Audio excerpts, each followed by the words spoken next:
I'm gonna tell you a story about the time I got in trouble because of a friend. So long ago, like 12 years ago, on a summer day, it was me, my friend, I'm gonna name her Liz, and then my little sister. And then that day we were outside in my backyard playing on a little tree house that had a swing set and stuff. And we heard the ice cream truck coming in a distance, and I'm like, it don't matter to me. And then she was like, "You have money to buy stuff from the ice cream truck?" I'm like, "No." Can you? I'm like, she's Liz. Like, is Liz told me, "Can you ask your parents for money? Cause I really want something." I'm like, "Okay." So I went and go ask my parents for money so I could go buy stuff for all three of us for the ice cream truck. And they said no because we had chips at home, ice cream in the fridge, so they're like no. And then so I went back to the backyard on the tree house, and they were like, and Liz was like, "Did you get money?" I was like, "No." It was summer, so we were like bored, and Liz was like, "If you don't get money, I'm gonna go home." I was like, and so like I knew my parents had said no. I went to my dad's wallet. Should have not done that, but I grabbed money. Not five, not 10, not 20, but $50.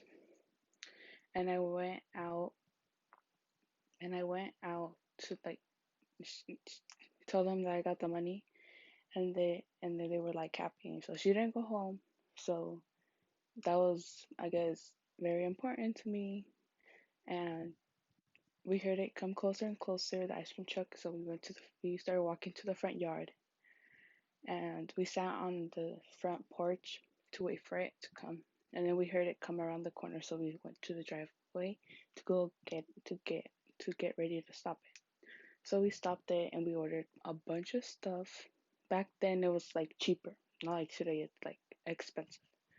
So we ordered a lot of junk food, and then we walked back. We got changed and we walked back to my backyard, and we were all eating and talking. And then I saw my dad like peek like what we were doing because we didn't have money. I didn't have money, so he was wondering where I got the money from. So he saw us eating all that junk food. I was like, mm. And so then the next day, she came again. She would come every single day. And then, so the next day, we heard another one coming. So we decided so she decided that she wanted something else too. I gotta lie, I wanted something else too.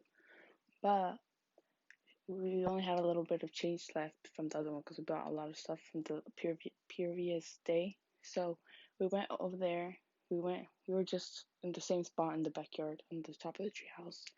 And then Liz was like, "Do you have money to go buy stuff again?" I was like,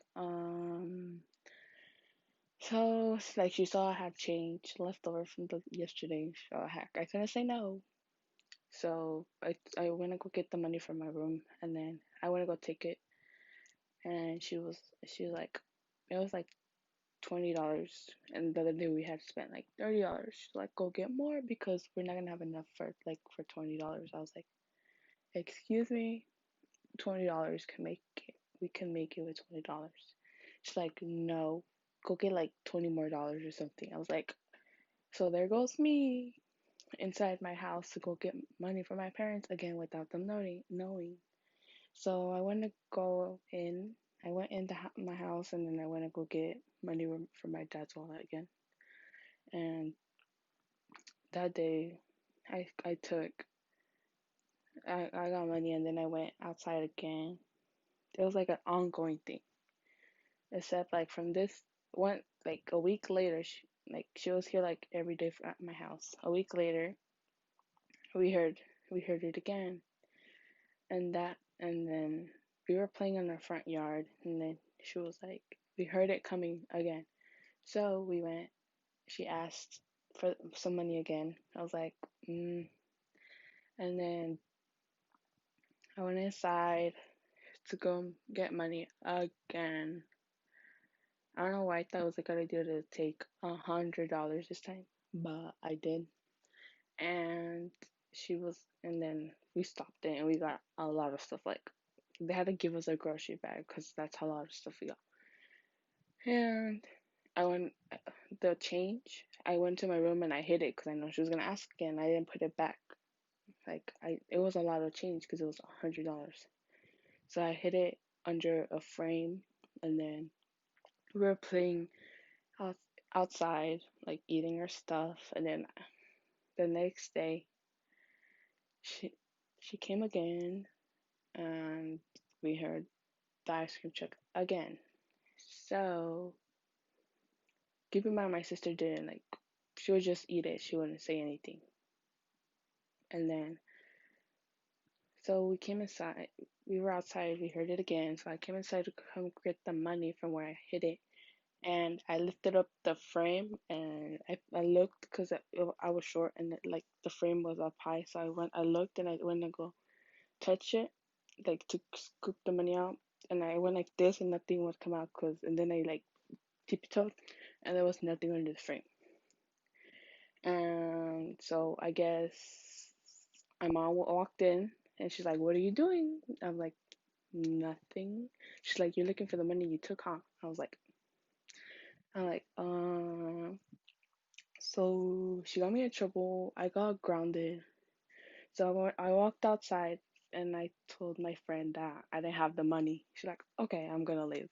She didn't come back for another like 2 weeks, and then she came back again. But moral of the story: don't listen to your friends that tell you to do something that you don't feel like doing. That's gonna get you in trouble because you will get in trouble. So yeah.